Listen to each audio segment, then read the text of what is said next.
Hello, everyone. Welcome to Knowing Your Worth with Kassy and Betty. I want to start with a quote that hopefully you read in our description, and that is that Eleanor Roosevelt said this. She said, "No one can make you feel inferior without your consent." So that's kind of what we're going to be talking about today is what about you? Are you consenting to feel inferior? Do you truly know your worth both personally and professionally? So I'm gonna start off by asking Kassy a question. We're gonna volley back and forth. We would love to hear from you in the chat, your thoughts and feelings as we're going along. We'll even take emotional outbursts at this point. So if you're thinking something, if you're feeling something, if you have something that you can relate, please share it. So Kassy, would you please just tell us quickly who you are? Who the heck are you? And why did you choose this topic for this conference? Like, what were your reasonings behind that? Yeah, thank you, Betty, and thank you for hosting. We need to know who the heck you are as well, as if we don't, but we need to come back to that as well. But thank you. My name is Kassy LaBorie, and I do virtual training. I've been doing that since the late 90s, and I help people all over the world not hate being online at the end of the day. And I really love it. It's very fun for me. And I am very thankful to be able to connect with people all over the world and help them find ways to be successful in this very digital world that we find ourselves in today. Yes. Why did I choose this topic? Luis reached out to me and was talking about what this conference was doing. So because it's the TLDC and all of the wonderful people that are here, so good to see all of you. And as I was looking through the different list of topics that he was interested in having us speak about today, knowing your worth was the one that gave me the most heart palpitations. Mm-hmm. It's actually doing that right now. And I wanted to say that I have never publicly done a presentation like this or admitted the things that I'm going to share today. So I'm going to pull out the Brené Brown advice on vulnerability today and be brave. Yes, be brave. Because I think it's a highly important topic. And I would say that it's a best friend that hangs around with me every moment of my life. So both in the work that I get to do and love to do, but also very much in my life too, with my family and my daughter. You know, there's a lot of that comes up and shows up there too. Mm-hmm. I even have a mantra band that says, "You are enough." Yes. Yeah. Yes. You are enough. Betty, how about you? And also, I'll add that you are not too much. And that is one, we'll talk about that as we go. Like, that's one that I feel sometimes. But yes, hi, I'm Betty Dannewitz. I work for the Ken Blanchard Company, so I'm a solutions architect for them. You may also know me as If You Ask Betty.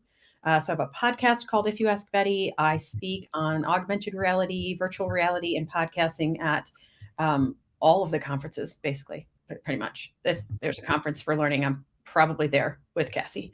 And I've also done some research on imposter syndrome. And so, you know, this topic, I'm so glad that you chose this topic and then texted me and was like, "Hey, I chose this topic." And I was like, "Hey, I should interview you." And that's just what happened.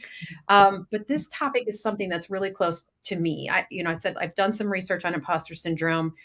And imposter syndrome is really a close cousin to what we're talking about today.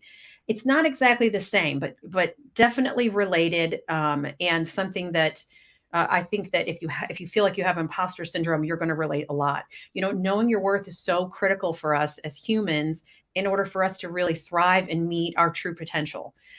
So what I thought I would do is I'd start with a fable that I've read before that helps us sort of illustrate the importance of this topic. And the fable is called The Priceless Stone, which I think is really fun because that's your husband's last name. You know what? Worked out. We're making some connections today. I am making some connections. So I'm going to read this to you. I also dropped the link in the chat so that if you'd like to reference it later. But it kind of goes like this. It says, there are people who can live their whole lives with the belief that they are worth nothing.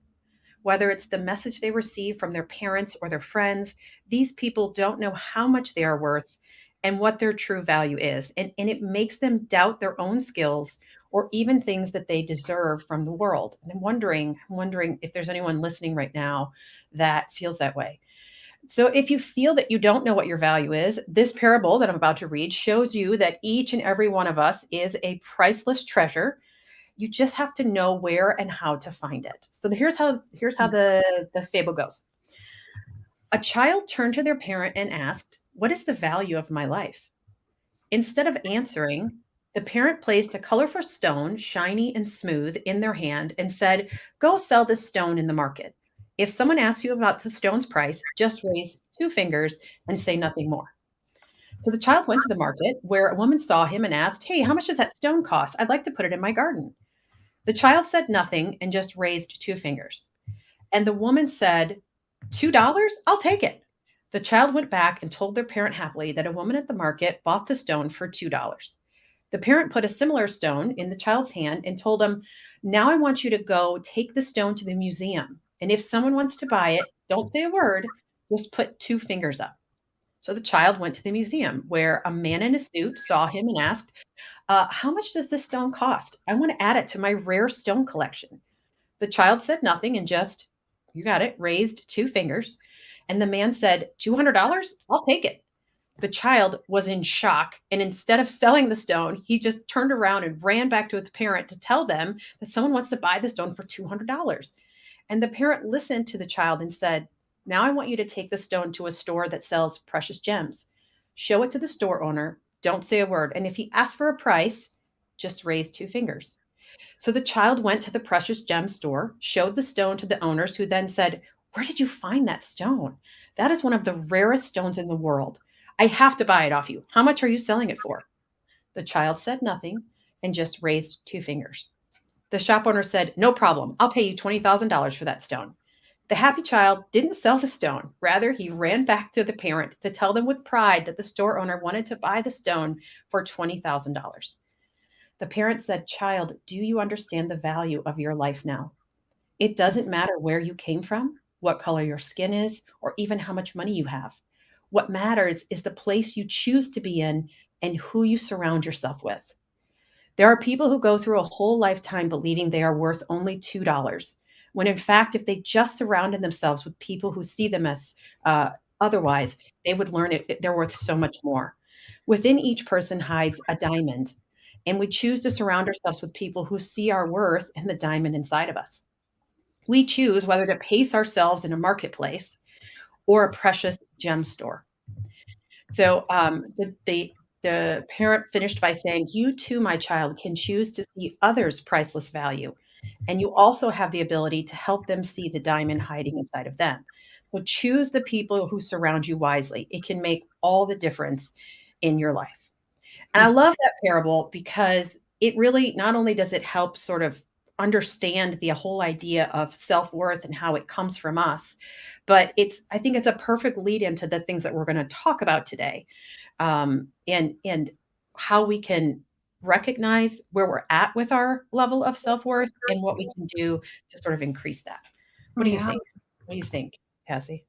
I keep thinking about the quote that you opened with about how we give our consent. Hmm. And at first reading, I'm going, what do you mean it's my fault?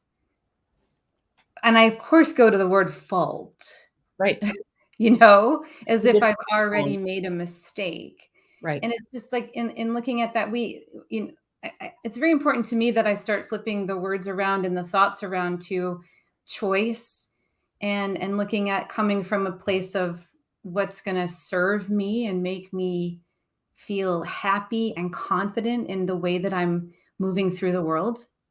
Yeah. And it's hard to find that. And I think it's easy for some. It would seem. I think we all look outward and see others doing that. It's probably not as easy as we think, but I do think we all have varying levels of how we go about that. Um, I do too. Yeah. yeah, yeah. Well, why don't we get to our first question? So, Sure. I think, in a lot of ways we wanted to start with a definition of what does it mean to know your worth? And I think that through that fable that you have just shared, and also with our opening, we've established a definition of it. And Hmm. if if you'd like, Betty, I'd love to hear any kind of experiences that you've ever had that would demonstrate you feeling like, wow, Mhm. I know my worth. Mhm. Do you have any examples of when that has happened for you? Yeah, I do. Before we get there though, I did, I did a little research because Ah, this is who I am. And I want to make sure that the folks on this call get some more resources. So I'm dropping another link in the chat. That's all about sort of what is self-worth, why should I care? There's lots of research and studies involved. And there's a couple things I highlighted from this, and then I'll tell you my story, Kassy. But first and foremost, self-worth is defined in the dictionary. Like, you guys remember the dictionary? It's like a reference document that we use to figure out what words mean. Not, you it's mean not, dictionary.com, Betty? yes, dictionary, no, it's not Google, but anyways. So here's what the dictionary says. It says it's a self-worth is defined as a feeling that you are a good person who deserves to be treated with respect. Now, how many of you would say that I'll read it one more time, you had a physical reaction to that definition? A feeling that you are a good person who deserves to be treated with respect. Mm, Wanda says a man wrote that. yeah. She's probably not wrong. I mean, honestly, for me, that word deserve is always triggering. Who are Mhm. we? Who am I to deserve anything? Um, but really, self worth. It's really at the core of us, right? It's at the core of our thoughts, our feelings, our behaviors. They're all intimately tied to: do we feel worthy, and do we feel valued as human beings? In fact, they've been studying this for a long time. They've been studying this since the 70s, which, believe it or not, was not 30 years ago. Yes, It it was was. It was only 30 years ago. 50 years ago. No. Uh, yeah. But they've been studying this for a while, and there's a study by Covington and Beery that says that, their theory is that an individual's main priority in life is to find self-acceptance, and that often self-acceptance is found through achievement. So this is that performance society that many of us Mhm. grew up in. In what they say there's four main elements to the self-worth model: your ability to do things, the effort you put into them, how you perform, and then self-worth is all three of those things. So if you think about that, Kassy, let me ask you this. If you were to think about your ability, effort, and performance in life, in general, in whatever task you needed to do today, how is it that that informs your self-worth? It's different than the idea of a good person deserving something because I Mm, can start to look at it from the angle of, for lack of a better word, like proof or data. And then sure. I can start to gather some data that maybe I could begin to tell a different story to myself, which in preparation for this, you and I were talking about gathering data Yeah. and how I actually do actively do that for myself. And Tell us about some of the data that you gather. yeah, so this is interesting. So this is kind of connected. It's a second part of the story that we were talking about. So I sort of jumped the gun a little bit. So should we jump it? Yeah, About jump, Let's jump. jump. All right. So you guys, all of us, this is a thing I want to share with you, and it's really quite uncomfortable for me to share this. Okay, here we go. I'm getting sweaty. Have you ever been in a situation you're working and you see people, social media just makes this worse, but you get, for lack of a better word, you just get jealous of something that somebody else is doing. They achieved that, they published that book, they're doing better in their business, in their role, in their career. We all have it, right? And I have that happen a lot. And when I became self-employed, I'm trying to figure out how I'm going to make my way in this space and how I'm going to differentiate and also enjoy and love the work that I do. There's other people that do it too. And so I would see it. And so case in point, if you all don't already know her, you should know her. She's absolutely wonderful. Cindy Huggett. She's written incredible books on virtual training, and she's been a wonderful friend and a mentor to me in terms of entrepreneurship and running a business. When she announced her most recent book on immersive facilitation techniques, my first reaction, in full disclosure, she sent it to me to review, by the way, okay? And I've left a comment on it. But my first reaction was, dang it, why didn't I write that book? Yeah. Dang it, Why does she have all kinds of access to like immersive technologies? I know Betty too. She's my friend too. She's my friend too. Why did she get the clients that are asking her to do that? And I didn't have that. So that's the initial reaction. Okay. And this happens all the time with all sorts of things. And what I have learned to do, back to your data question, is when that happens, I have learned to say, oh, I've just received a gift in the form of jealousy. Hello. It's like an Amazon delivery. You run to the door to get it and the new fancy boxes with Mrs. Maisel on them. I love them. I love them. I love that too. Mm. So I have learned to not react other than to my poor husband, Mr. Stone, for Mr. like Sun. maybe 2, 3 days. And then I'd say, you know what is it? I actively go, why am I having this reaction? Do I wish that I'd written another book? I literally just published one in September. So what is Right. my problem? I don't like writing. It's not, I like talking. So Yeah. what is wrong with me? And so I look at whatever that reaction is and I go, okay, something, what can I do? I must need something in that kind of form. And how can I get that for myself? And in what way with my brand and my business? And I look at it like, thank you, in this case, Cindy, for encouraging me. And actually, guys, that led to, I have just today, I launched What's Your Virtual Training Superpower from my website. And it's a quiz. And in it, I've used some augmented reality that Betty helped me build. And it was inspired by, dang it, Cindy did that in a different Right. way. She did it in a totally different way. But now, I can say, inspired by that, inspired by Betty, inspired by those around me. And so I start collecting, like, I look at it like data. Like the jealousy is a data point for what do I need to do? And then I can say, Cindy, thanks for writing that book. And that was Yes. the feedback I gave her when I did review it. I was like, dang it, why didn't I write this book? Buy it right now. It's a great book. Yes. but I turn it around and now I've got this cool thing that I can talk about and then I'm just thankful instead. Yeah. So you And I'm not turn going to say that it's easy, but you that's turned that jealousy into a gift that then returned itself in gratefulness. yeah. Yeah. Yeah. And then I feel good about it. And then I get to be like, oh, Cindy wrote this great book. And then when I was reading what she did, this is what I did. I'm going to send you all the link so you can go take your virtual training superpower quiz later on. Okay. Make sure you do this.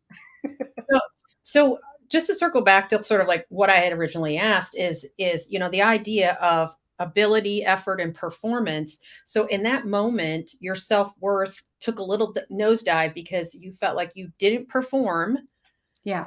where you would have liked to, even though you didn't even know that that was a place you could go necessarily, Right.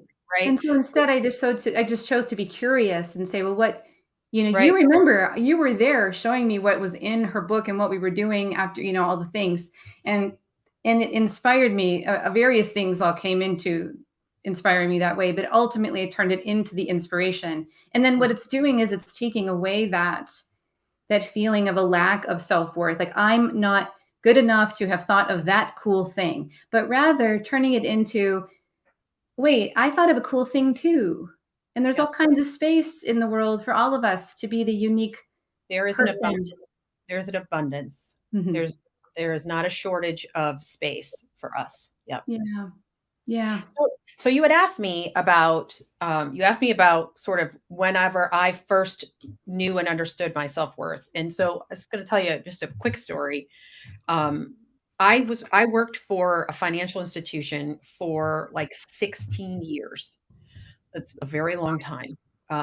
So I went through a variety of different jobs in L&D, project specialist, training coordinator, facilitating, all of those different things.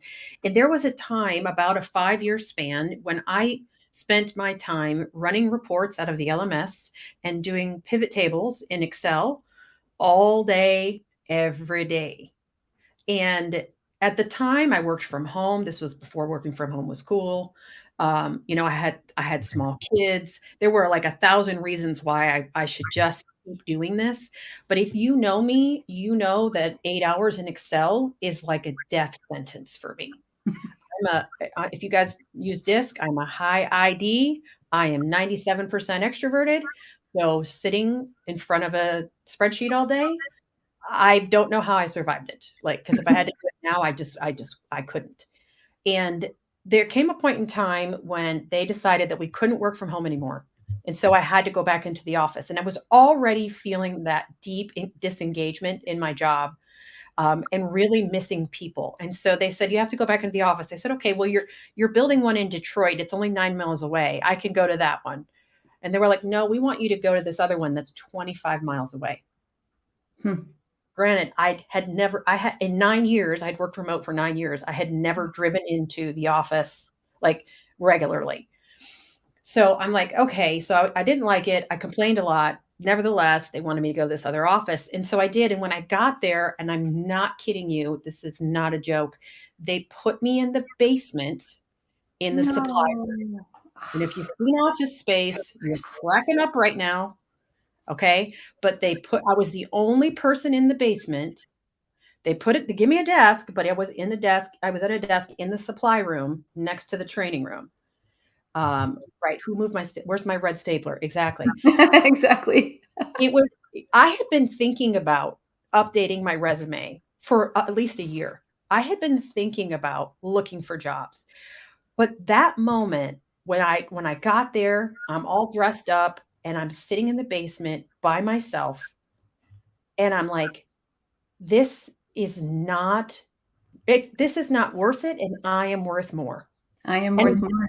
I hate that it took me that space to be able to feel that and know that and understand it, but it was definitely a changer for me. It changed things for me. I only ended up like sitting in the basement for like 90 days because that lit a fire under me, and I updated that resume and I applied for jobs on the regular. And I ended up moving up not only in status, but dramatically in compensation. And so sometimes hitting these sort of, rock bottom places with your knowing your worth or not knowing it can propel you up. So Yeah. it's like you said, it's like, how do you take something and turn it into, this is how I'm going to get better. And I Yeah. will tell you, honestly, it's still a struggle for me. I still struggle most days to really know and understand and believe my worth. But when I find when I hit that sweet spot, when something happens, and I recognize it, I feel great. I feel accomplished. I feel like I could do anything, right? It feels like there's no obstacle that's too big. But when I'm doubting it, I feel like everything is too much. You Hmm. know, I'm overwhelmed, I'm tired, I'm irritable. Actually feel incompetent. And that, like, I didn't think that that was a feeling until I had it. I actually feel incompetent, like I'm Wow. incapable of doing what it is that I need to do. And it's awful, and it sucks, you know? The best way I can relate it is like when you have a child and the first time your kid gets sick and there's nothing you can do about it, and they can't really tell you because they're a baby, and it's such a helpless feeling, right? Because as a mother, I should be able to know what's wrong with them and know how to fix it at all times, which by the way is a completely oversimplified and unreachable expectation that we Well, place on our that's kids. the key thing there. Like, where does that even come from that that's what you're supposed to do? But Right. it is what happens. Yeah. So Yeah. yeah, it feels, and I'll wrap up with this. I'm sorry, I got excited No, it's about. so good. It feels like I've sold everyone a bill of goods that I now cannot fulfill. So it's very much like imposter syndrome, but it's fueled by different things than Mhm. imposter syndrome. So Well, speaking of like being fueled by different things, I was trying to think about a time when I felt like I acted like I knew my worth. mm, And I want to share with you one of the first times that that happened yeah. because it's ironic in the way that it happened because I was very young and I was applying for one of my first corporate jobs. And there's no way that I knew my worth. This came about quite by accident. So I got to feel the feeling of knowing my worth without having done the work of actively knowing my worth. So, what had happened in brief when I went to work when I went to interview at WebEx? It was the late 90s. And they were going to hire, I was interviewing for a marketing position because it was doing demos all day. When I interviewed, they'd posted what the salary was on the website. And I went in knowing what that was. Hmm. And when they interviewed me, they said, you are too skilled for this demo marketing job. And you're also obviously a learning and development nerd. So we need to send you to the training department. They are hiring for trainers and you have too many skills for us. And that was the key thing that they said to me that I held on to kind of unknowingly. Okay. They send Yeah. me over to training department, and it should be noted that this was an hour commute for me at the time. There's another piece of the irony. I was going to go work for WebEx, but it had to be in the office because it was the late 90s. And Right. it was an hour commute from San Francisco to San Jose for me. And I didn't really want the commute, but I wanted the cool job. And Sure. so they sent Sure. me over to training. I interviewed 3 different interviews. I had commuted down there, and it would be at the end of it 4 times, back and forth. And of course I got the job, but when I went into HR to negotiate the salary, they offered me 10,000 less than what the marketing position had been posted for. Mhm. And I couldn't believe it because the commute, if anyone lives in the Bay Area, the 101, it was so, I didn't want it. Ultimately, I just did not want the commute. And I No. was so bummed. And I just was so shocked and stunned. I said, you just told me over the last month that I'm too skilled for the job that you offered me $10,000 more for. Mhm. What And did they I say? remember I stood up. I was like, "Thank you." No, actually, no, thank you. And I stood up and started to walk out of the HR department. You guys, I'm in my 20s at this point. Okay. I'm a That's too kid. cold. And I turned around to walk out and she went, "Wait, I'm sorry. Come back." And she called me back and I ended up with 15,000 more than that other job. And that is ultimately to what formed the basis for my whole career. Who knew? If Right. I had known any of that stuff going into it, do you think I would have known my worth? No. But I felt afterwards the feeling of, oh my gosh, that worked. I stood up for me and what Mhm. I wanted and what I believed in. It came about as a result of me feeling like, how could you offer me something less and tell me that I'm more skilled than what was being paid more? It Right. doesn't make any logical sense. Logic would dictate, would say Spock, right? So Right. They're hoping that you'll just be so grateful that they offered you something that you'll just take it and run. And you knew who you are, you knew what your potential was, and you were like, "No, thank you." I don't know that, Betty, I really knew that in that moment. I just knew that I was just stunned with the details that I had. I Mhm. ultimately, though, I've retold that story many times to my friends and family, and I'm like, I can't believe I did that. And trying to like recall that feeling and living on the other side of that now. And as I work with clients and negotiate, a place that's really honest for me and that helps me to reach into knowing my worth is to really look at what I love to do. And back to your point on ability, what I know I am really good at doing, because the times that I have worked in places where I'm not that good at that, that's when I get like, I don't do a good job. And Mhm. then I end up getting the poor feedback, which will feed the you're not good enough. And so it's like really important for me to be working in a place where I know I can do a good job and to continue to build my skills in that area and serve people honestly and authentically because of how important it is for me to personally feel good about my place in the world. And I'm pretty protective of it at this point. Mhm. I am to the point where if clients want me to do something I know I'm not good at, I do not claim that I can do it. Yeah. I reach out to those that I know that can do it, but I do not promise something that I cannot do. Yeah. So that kinda leads me to ask you, where do you find that a lack of knowing your worth shows up for you? Because I imagine, you on occasion, like me, suddenly can't remember. Like you have selective amnesia and you forget that, and then, how does it show up and sort of like jolt you back in? You know what I'm saying?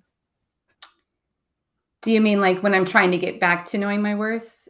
Yeah. Because like what happens to me if I'm in a place of not knowing my worth is I start talking too much to Oh, overcompensate. And then I start complaining about things and maybe other people rather than the abundance mentality. I get real protective of, no, no one else can do that. Only I, I get weird. So that's when I know that I've experienced a lack of it and I've got to step back and stop reacting, reevaluate, look for the gift look for the instead of gift. the problem. And Yes. I could just How about say, you? as your friend, that is exactly what you do. Yeah. You And I know. still love you. I will always take your call. I will always take your text. But usually that conversation ends with me saying, "You're a badass. I don't know what you're worried about." Hey, that's so true. Oh my Um, goodness. yeah, for me, it shows up in a little differently. For me, it shows up in overcommitting, working until I'm exhausted, increased anxiety, right? It shows up in not Mm, taking care of myself. I don't need a shower today. It's fine. Probably not. It's probably not fine. right. Uh, in not stopping to exercise, not getting up to walk around. It shows up in my energy level. But the worst thing for me, like, is when I feel low on knowing my worth, it keeps me from my true potential because I get nervous. Or I've even had, I mean, recently I had like a little mini panic attack at a conference when I was getting ready to talk about something that I have talked about 100 times. And I literally had to, I love that you laughed because it's true. It's absolutely asinine that I would have been nervous about something I could do in my sleep, but I actually literally had to go back to my room and like take a breath and take an anxiety nap before my speaking event because I was feeling like I am incompetent. I can't do this. Oh, wow. So yeah, for me it kind of shows up those different ways. Oh, we find ourselves in those positions quite a lot with the work that you and I both do. Mhm. You know what I would love to do, Betty? I know that we're at about the half an hour mark, Luis, and this is when we like to see what is coming through in the questions because I just saw one too coming in on the chat. But are there other ones too? Should we open it up for Q&A now, Luis? Would that be good?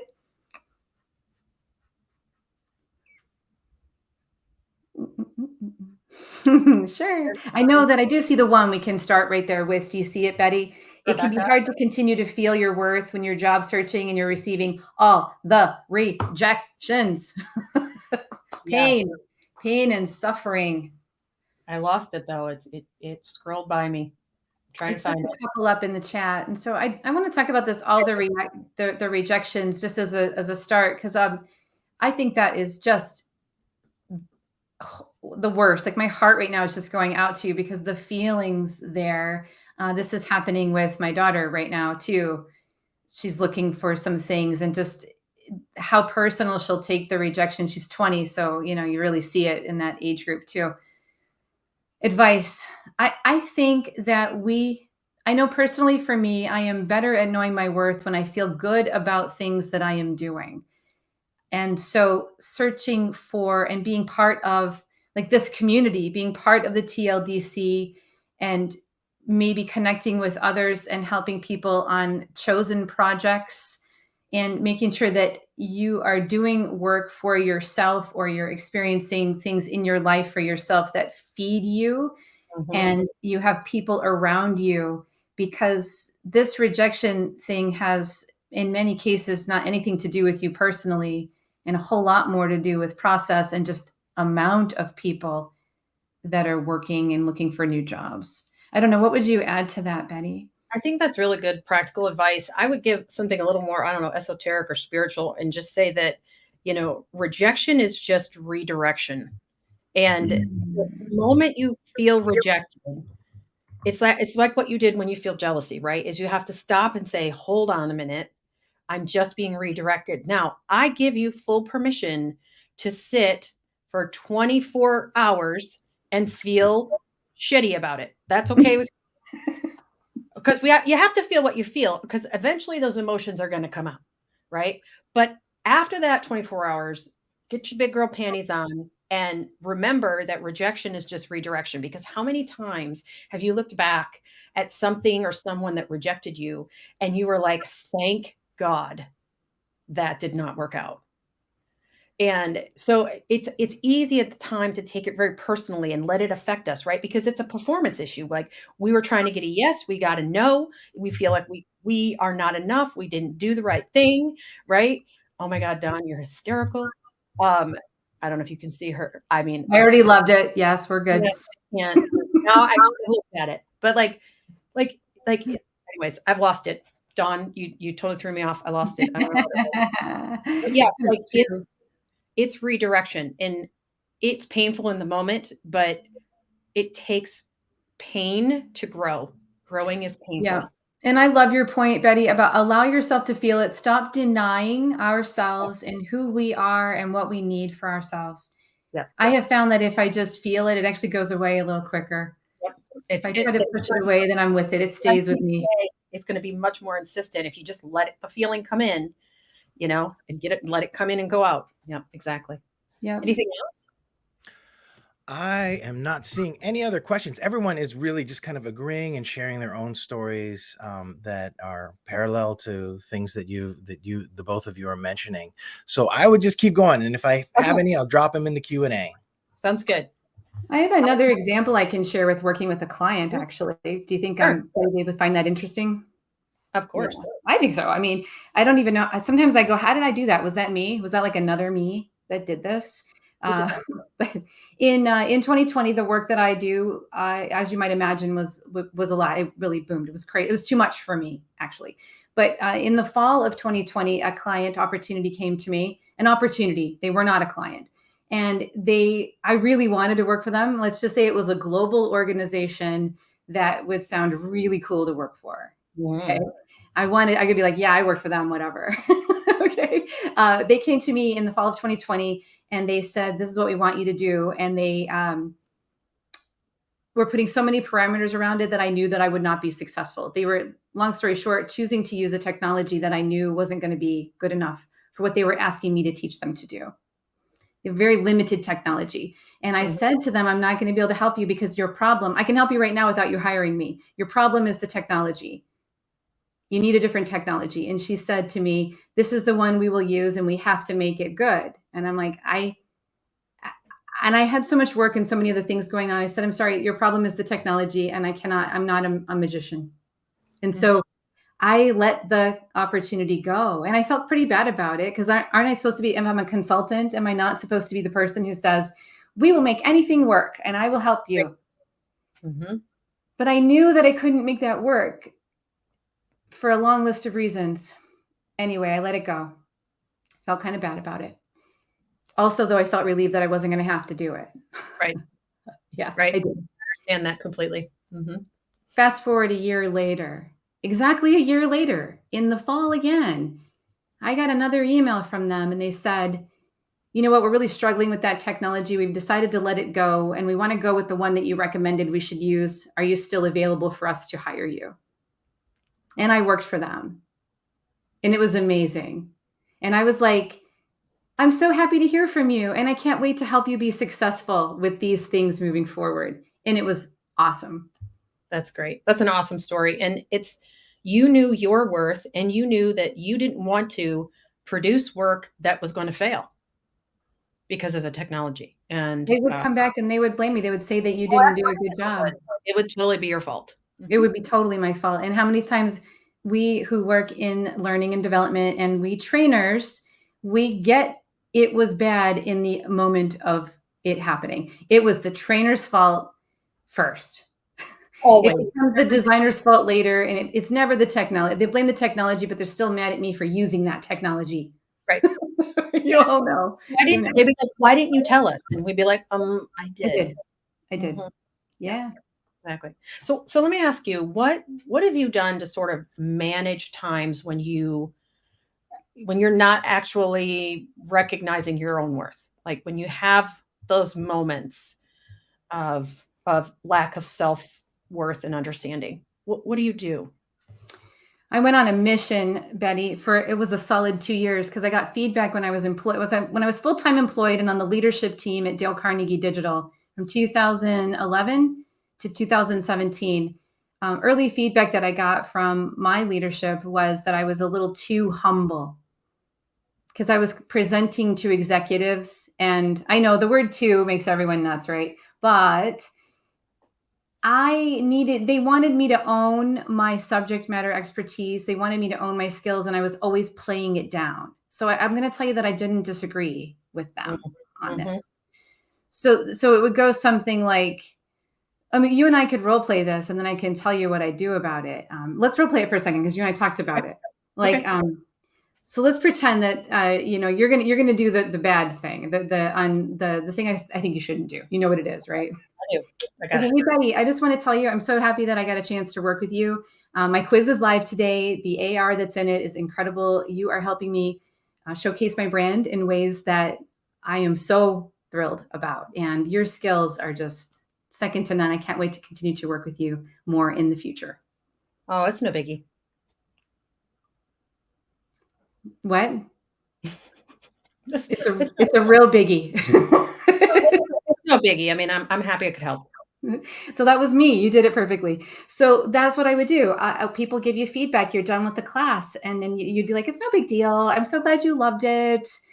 And with the direct feedback from my leadership, and then just really recognizing, because you know what would happen, Betty, what would happen later on when you would be talking about it, like, if you keep on responding like that with all the projects that you do where you're overworking yourself and you work 24/7 and But then I begin to believe what I'm saying is that it's not a big deal, and I'm not a big deal, and my skills are not that cool. So, why should anybody hire me? It's a slippery slope. and then you get mad that nobody thinks you're a big deal, and that you're working so hard and nobody noticed. You start getting mad about it. You start living what you're doing. And so I went on this mission for it took me forever. I'm telling you, it was like a 2-year thing.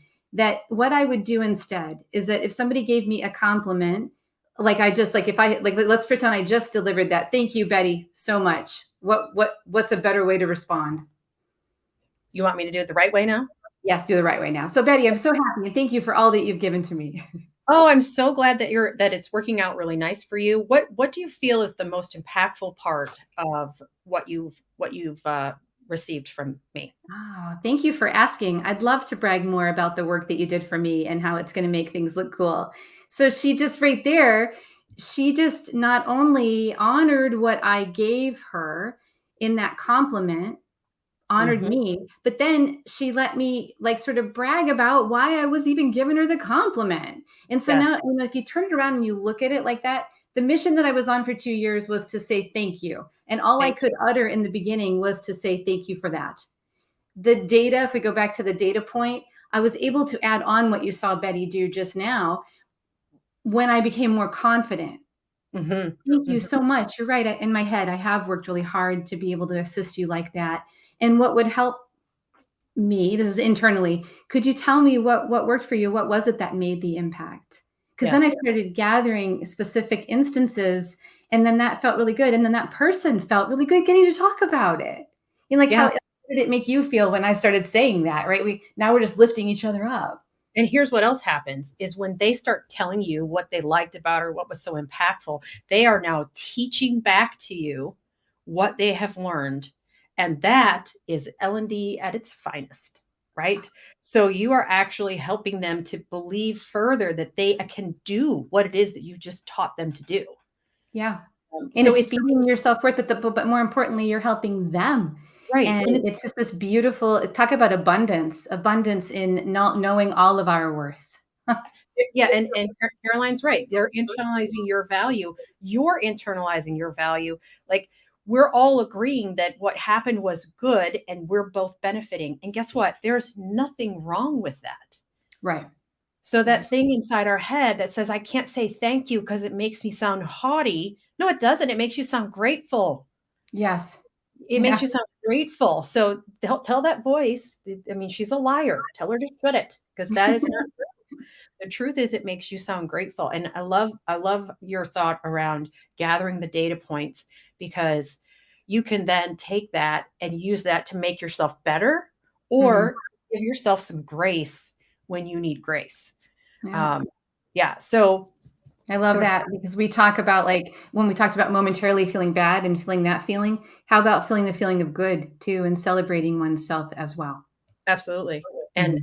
I think Lewis is about to highlight this question. Got a couple of them actually. Perfect. Okay. So let's Cool. start with this one here, because I think it's more directly related. This was from Shannon. Do you think that collecting that data helps you when you have those moments when you can't find your worth? 100%. Yeah. Absolutely. Mhm. Collect it. If you get it in writing, save it, reread it. That is not selfish. That's not self-focused. It's actually others focused. Yeah. I actually have a OneNote page with feedback that I've gotten, and sometimes I have to go read it. When I'm feeling low, I'll go read that. Mhm. And it does. It's like, oh, right, I did that. That's cool. Yeah, all right. I'll be all right. Oh no, Yeah. I love this conversation so much. I mean, just I'm benefiting from it because when people compliment me and even talk about TLDC, I mean, I just do this stuff on nights and weekends, and I know it takes work and everything, but like my face turns red when people thank me and say, "Oh, it's really You good." do that, Lewis. You should be. You But do. I'm just like, I'm You just trying to do stuff. got to practice. We're going to make Louise practice right now. Louise, we love the TLDC and the community that you've brought together and how you're able to organize conferences like this that get a sold out audience. You Thank are you, making, Louise, for being you. yes, thank you. You're making such an impact on the industry and on people and helping us to become better humans every day. Oh man, yeah, I can't do it. I'm like, thank Just you, thank you. Just say thank you. thank And you. that's Yeah, a that's what start, I do. right? Start with thank you. And Thank Yeah. you for eventually, sharing that with me. Thank yep, you for telling me. Yeah, yep. yeah. No, and I actually, because I play music too, and I get people that do that as well, and I do the same thing. I've learned to say thank you there, but I haven't been able to say thank you for like in TLDC, because it just, for me, it's just that it's something I need to do, and it's just something that's become part of my life. But Well, thanks for making me go through that. yeah. Okay, we got another one for you. This one's a really good one. I like this one. How do you handle it when someone else takes credit for your work? Oh, yeah. Oh, Kassy, this is a whole other session for us. Yeah, it is. But Um, my immediate reaction, just really quick, is what is the whole flattery thing, and and talking about it, and like I don't know. I thought I had an answer, and I actually don't. It's more like, wow, maybe just trying to honor that, and I don't know, take the high road. Betty, what were you going to say? I mean, imitation is the most sincere form of flattery, right? But it's also abrasive. So, like, I think taking credit for your work is one thing. Stealing your revenue is another. So I think that we'd have to sort of define it a little bit more. Mm-hmm, But mm-hmm, ultimately, the way you react to that is the way people will remember you, not them. So you have to make sure that if we want to call it the high road, that's fine. I would give others grace as you would want it given to you. mm-hmm.